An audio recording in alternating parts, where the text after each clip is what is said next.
கம்பேரிசனை எதை வச்சு பண்ணுறோன்னா NVIDIAவுடைய அஃபிஷியல் பேஜ்லேயே இந்த ப்ராசஸருக்கான ஸ்பெக்கை கொடுத்துருக்காங்க. அதை வச்சு பார்க்கலாம். ஓ குரலி வித்தையா. ஃபர்ஸ்ட்டு RTX 5070 Tiன்னு ஒன்று கொடுத்துருக்காங்க.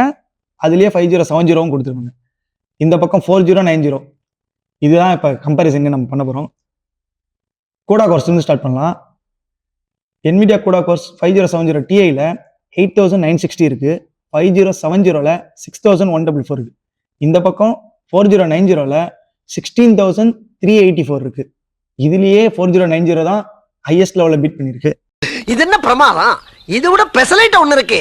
அடுத்து ஷேடர் கோர்ஸ் 5070 Ti 5070ல பிளாக்வெல் அப்படின்றத நேம் மட்டும் தான் மென்ஷன் பண்ணிருக்காங்க. அதுல வேற எதையுமே பெருசா மென்ஷன் பண்ணல.